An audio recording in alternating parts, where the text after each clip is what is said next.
To overcome the confusion and to stay sane, you may have created a list of all the negative and bad things a narcissist has ever done to you. But when you are hit by positive flashbacks, or in other words, when you remember those nice times you have had with a narcissist, everything gets flushed down the drain and you enter that state of denial, thinking, what if it's me? What if they were not that bad? Because at that particular time, he or she said this or did that for me. Does that mean I am not reading the situation properly? What if I am taking a wrong decision, making a wrong choice? What if there is more to know, there's more to try?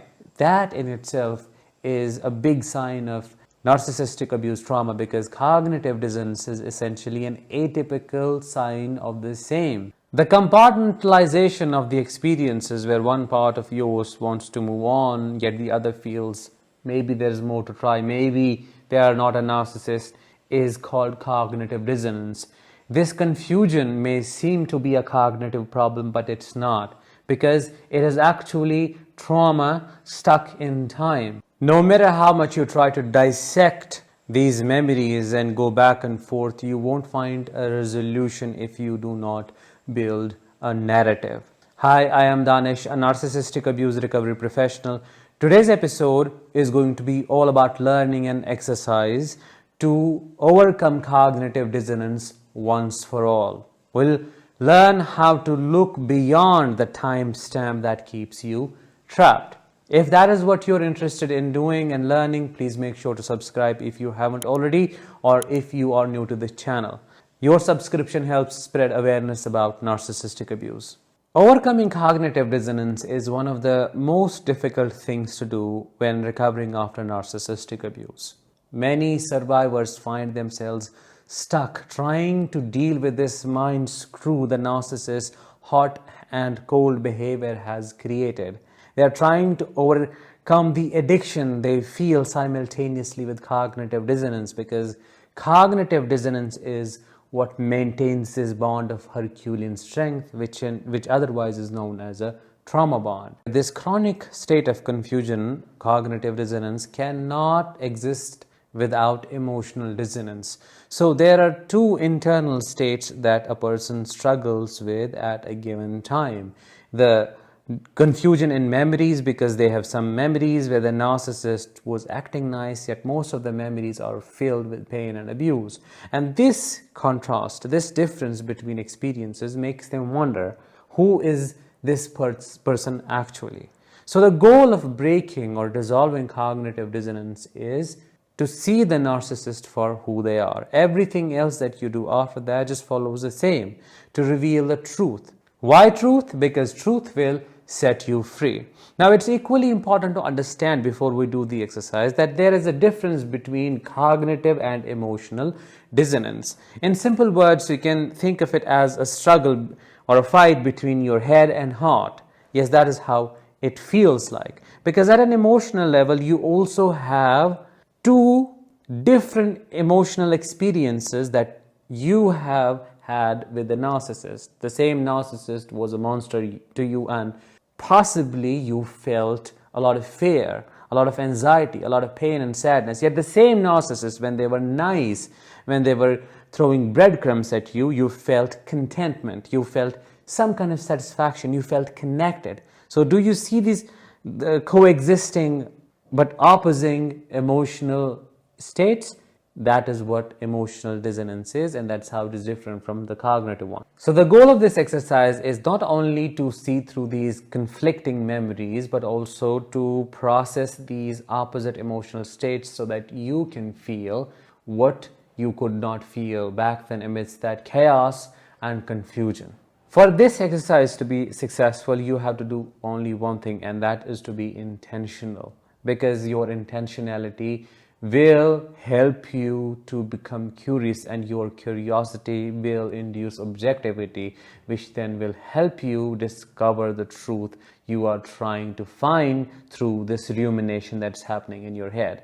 I highly recommend you journal, because this is based on completing the narrative. It will require you to go back and forth between the times to be able to connect the dots for yourself. The exercise is called narrative building technique or narrative building exercise. As the name suggests, it's all about seeing beyond that point in time that confuses you and to connect the dots so that you can see the bigger picture. So on a piece of paper, what you can do is you can draw a box in a center, and I mean it can be bigger in size, but you have to just understand this is where your main point of confusion is, that positive thing you remember the narcissist doing. Let's say in this case it is about the narcissist hugging you, the same narcissist who was used to withholding affection and who had you begging for small breadcrumbs. The narcissist is hugging you and you can recall that, which then revivifies all the emotions you felt back then, makes you feel them again, which then triggers emotional dissonance. So in the center, that is our target memory. Now after that, what we'll do is we'll take a step back, we'll take a couple of breaths, and then we'll travel all the way to the past. To analyze and understand the past of this memory, of this event perfectly, you have to be curious and ask yourself, let me see if there is more to know. So you draw a box on the left side of this, the other box, which is the main memory, and then you ask yourself, how was the narcissist behaving a day, a week, or a month before this main event? Or what happened prior to a couple of hours before they hugged me this way? Am I missing something here? Let all the details come up. And under that box, write all the details of the memories, everything that comes to you, even the emotional details, such as how you were feeling and so on. It is important to do that for you to be able to notice a transition in the narcissist's behavior and in their personality. Let's say in this example, and this is based on a real event, before hugging you, the narcissist was completely abandoning you, neglecting you, laughing, smirking at your pain, just rejoicing in your sadness and suffering. You were begging them to love you, to accept you, to keep you with themselves, but they were just completely disregarding your pleas, your presence, and your need for their affection. You were just craving for it, and it got to a point where you then started having a panic attack. And it's during that moment when you were having a panic attack, they hugged you, they behaved differently. By connecting the nice memory with its past, you will be able to see the transition, the shift you can't see otherwise, because the emotions, the emotional dissonance that comes up takes over your power of discernment and your capability to think rationally. Now that you know what has happened in the past, you have to ask yourself, what triggered that shift? If the narcissist was behaving differently, what made them to change that behavior and treat me the way they were never used to treating me, or the way that was quite different to how I used to get treated by them on a day-to-day basis? What am I missing here? What was at stake for them? Were they at risk of losing something? You have to keep digging in until you find something of significance, knowing and understanding that a narcissist doesn't do anything without an ulterior motive. The example that I gave you earlier, in which the narcissist was all disconnected, cold, sadistic towards you, but then later hugged you, if I were to analyze that, and as I said, it's based on a real event. If I were to analyze that, let's say I find out the narcissist is a doctor and is afraid of getting exposed, because my panic attack could have pushed them to take me to the hospital, and then that would have risked their reputation and it might have exposed their true nature to everyone. They shifted their shape, they changed their colors like a chameleon. The doctor narcissist did not change their behavior because they had a big realization. Of course not. I have to ask myself, what was actually happening? What were they trying to get? It was their reputation they were trying to save. So they knew what I needed the most. They gave it to me in that moment. I felt better. the need to take me to the hospital was evaded, it was avoided, and they took care of the situation differently. So for me though, it was a moment of reunion, and it felt like my whole world has been turned upside down in a good way. Everything is fine because I was deeply trauma bonded, and that is what was happening. This is exactly how you have to think. You have to think what happened to me and what they did and why so. Once you have all the information from the past and it's very clear one side of the picture, now we will travel to the future. We'll draw a box on the right side next to the center box, which is the main memory, and then we'll ask ourselves similar questions. Was the narcissist capable of maintaining the change they showed in that nice moment? How did they behave, or how did their behavior change a day after or a week after that? Did I end up feeling worse after feeling nice? If yes, why so? Did they abandon me or punish me in different ways? If yes, how? List all of them under the box. Try to connect the dots for yourself. Fill in the details. Ask yourself, what pattern do I see here? How did they change after pretending to be that nice man or woman? Why did they change? Why couldn't they retain that behavior? What does that tell me about their personality? What do I need to realize and understand in this moment? What do I need to feel?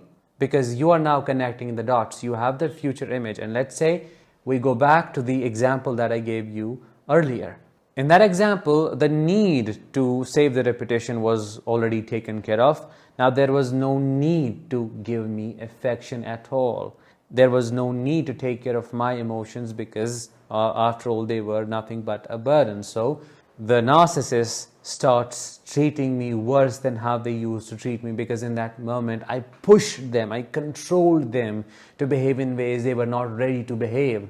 I didn't give them space. I mean, all that crazy justification they give to themselves when reasoning in their head. So that to me is of significance and importance, because I can see the hot and cold behavior, and this small time stamp loses its meaning. It's of no significance. I have to zoom out and I have to see that this is just a small sporadic thing. Similarly, I would like you to come up with all the reasons why they chose to change their demeanor, why they shape-shifted, and what does that tell you about their overall personality. I invite you to open up to realizations, because these realizations are extremely painful. It's going to trigger the integration between the two opposing emotional states, and you have to sit with those emotions, because a lot of sadness is going to emerge.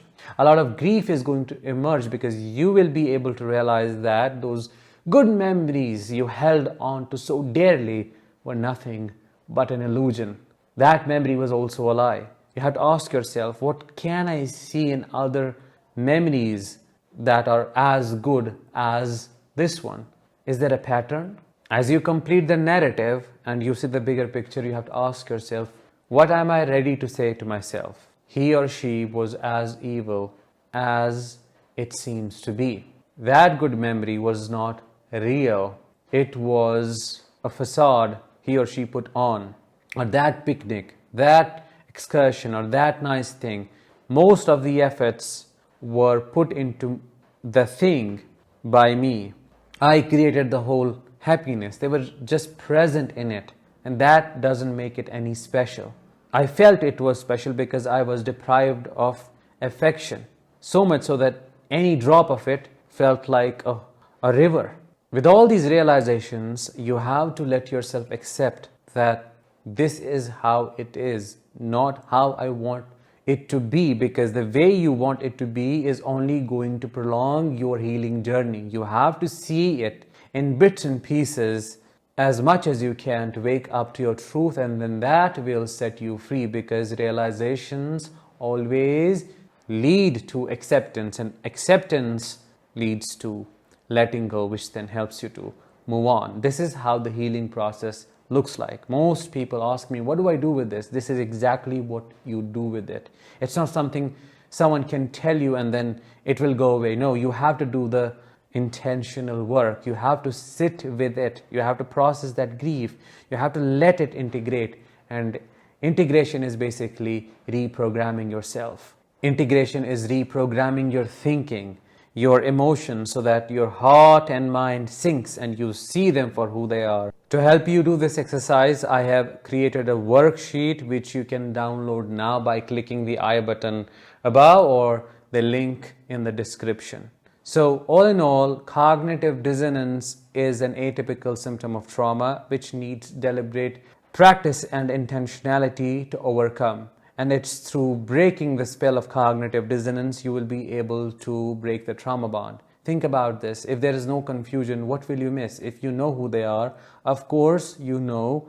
Why not to go back to them? There's nothing to go back to. So practice this more. Let me know if you liked this episode because it was different than others, and if I should be creating more like this one. With that, let's bring this episode to an end. Thank you so much for staying with me. I'll talk with you in the next one. Until then, let the healing begin and continue.